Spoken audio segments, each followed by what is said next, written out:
Chute kesh the deha samsara. She could scarcely carry her body.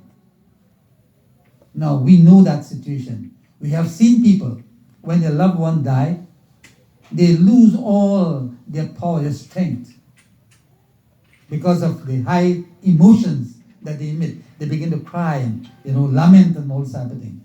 So much so that they cannot even control themselves. He said the Tara's hair all was disheveled. The hair not comb and all scattered. And she is in that situation. But Tara is a sati. Sri Ram was there. What did Sri Ram do? Tulsidas tells us in Chaupai.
Sri Ram, on seeing Tara so deeply agitated, Deen ha gyan hari leen ha maya.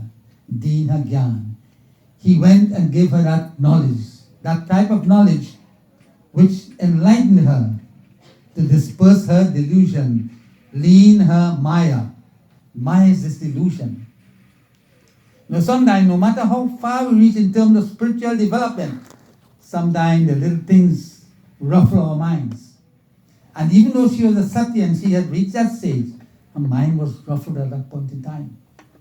Even having attained that state. Sri Ram knew that. He offered her that bit of gyan, that knowledge. And he tells her, you see, he is trying to make her understand. And not only her, but we, the world at large. He says, Chitti jalapavaka gagana samira pancharachit ati adham sarira. Chitti jalapavaka gagana samira. He said this body is made up of the 5 elements: earth, water, fire, air, ether. And at this point in time, pancharachit, ati adam sarira. Adam means very low. Sarira is the body. Ati means extremely low. This body is no longer worthy. The moment the life leaves the body is nothing. All the elements that are put together, air, water, fire, earth, ether, all these now go back to their respective places, because that body is going to disintegrate, and all the elements which the body is made up of, all these go back to their respective elements. So Tara, you see, immediately something happened when he tells her that. Tara, this is not worth it. This body at this point in time is not worthy. It is very low. Adam Sarira. And he continues to elaborate so that the world would come to know why. Why do we have to brood over something like this? And Tara in particular, who is this noble, great devotee. So all of us at some point in time succumb to these things. And listen to what he tells Tara.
He says, Tara, this mortal frame is buried in deep sleep.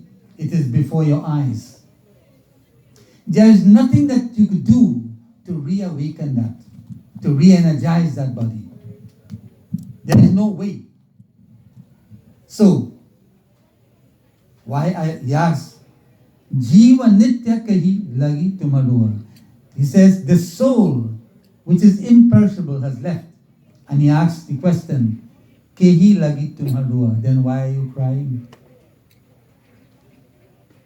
That which energizes the body, that which causes the move, that has gone. But that soul is imperishable. This body will deteriorate in a short space of time. So, upaja gyan. Gyan is knowledge, but upaja is higher knowledge. This is the higher knowledge that he gave her. You see, that is the nature of Prabhu Shri Ram, to bring peace and comfort and joy. That is the purpose of him being here. So, upaja gyan charana tabalagi, lean his parama bhakti. Parama bhakti means profound devotion. Param bhakti, great devotion. So he says that, for whom then do you lament? Why are you lamenting? And when this light, this upaja gyan, when this light of wisdom dawned upon her, Tulsidas said, lean he parama bhakti baralin her. This great devotion, she transformed herself and she chose the feet of Prabhu Shri Ram, the boon of supreme devotion. Parama bhakti, supreme devotion to the feet of the beloved Lord. So that chapter has gone. Why? Because of this Upaja Gyan that the Lord has given.